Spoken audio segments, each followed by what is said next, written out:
Madiop Tine, mécanicien, délégué à la chambre de métier pendant 12 ans, Thiès. Sunu daje bi nag ginnaaw bu ñu leen nuyoo nuyu réew mi yëpp nuyu ouvrier yëpp képp ku yëngu ci chambre de métier di ouvrier ñu ngi lay nuyu tey ñaan yàlla may la ndam ci li nga bëgg ak ñi ñuy taxawul di ñu ko àggaleel yal na leen ci yàlla defal tawféex. daje bi nag tey li ko waral mooy fonkoon waxi kilifa bokk na ci li tax ñu defen dañoo négliger mooy ministre de l'artisanat dafa taxawoon ci 2STV def benn déclaration mu neex ñu doy ñu ndax président de la république moo ko nommé teg ko fa mu di ko defal liggéey bu mu am yaakaar ni war naa mucc ayib informel bépp ak artisanal bépp d'accord ci kontaan ci mu ni dinañu déloger fichier bi génne ko chambre de métier carte yi dinañ ko mémoriser waxtaan naa ci ak waa DAF ñu amoon ci yaakaar ba ñenn ñi ni dañuy xaar loolu ndax docteur Pape Amadou Ndiaye Thiès la dëkk waa Thiès xam nañu ko am nañ ci moom yaakaar man mii di Madiop Tine xam naa ko bu baax Idrissa Diabaté sama xarit la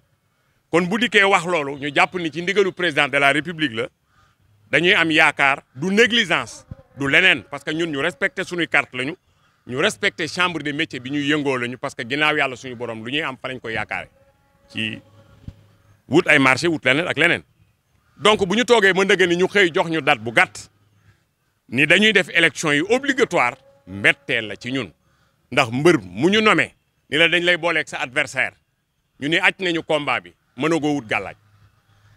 waxin la mooy carte wi nga toog ñu ni la ginnaaw suba la combat bi ah boo bëree da nga xam dañ lay daal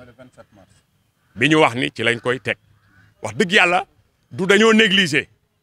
gëm nañu lu dul chambre de métier man am naa fa mandat délégué 12 ans kon xam naa lu carte bi jëriñ xam naa valeur u carte bi xam naa valeur u chambre de métier mbetteelu dañoo gëmoon waxi kilifa kan mooy kilifa le ministre de l'artisanat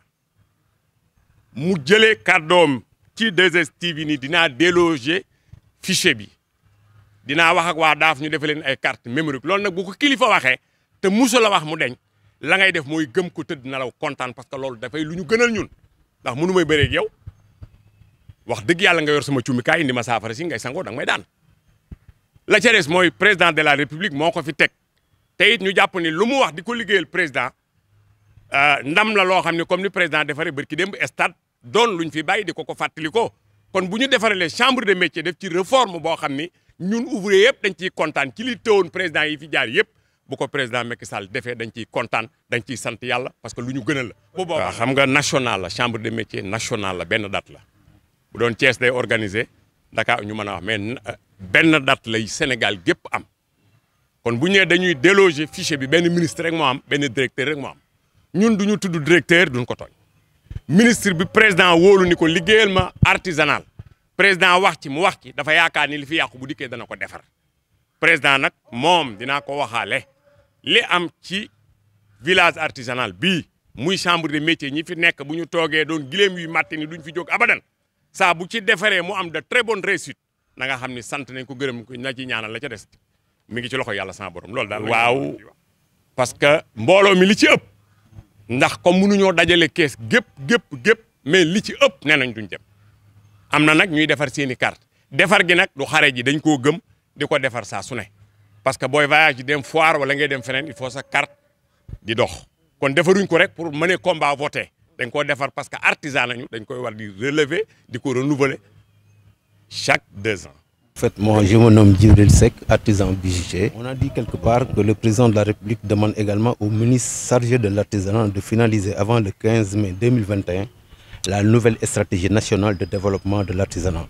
en cohérence avec le plan de relance de l'économie et le programme d'urgence d'insertion socio-économique et d'emploi des jeunes. Bon, par la suite, on a dit que le chef de l'État signale aussi au ministre de l'artisanat et de la transformation du secteur informel l'urgence d'engager la réforme fonctionnelle et la modernisation des chambres de métiers, de renforcer le dialogue de proximité avec les acteurs du secteur, dont le rôle collectif majeur demeure un atout pour le développement économique et la stabilité du Sénégal. Je pense que c'est assez explicite. Mais ce qu'on peut retenir, c'est que la chambre de métiers, d'abord, elle est obsolète et que son mode de fonctionnement n'est plus à l'ordre du jour. On ne peut pas être en ce 21e siècle et faire des pratiques du 16e siècle. Là où il n'y a pas de démocratie, actuellement, moi je dis que, bon, quasiment on n'est plus en diapason de ce 21e siècle. Bon, d'abord, les mandats de président de chambre de métier sont illimités. Le directeur de l'artisanat a quasiment fait 29 ans à son poste.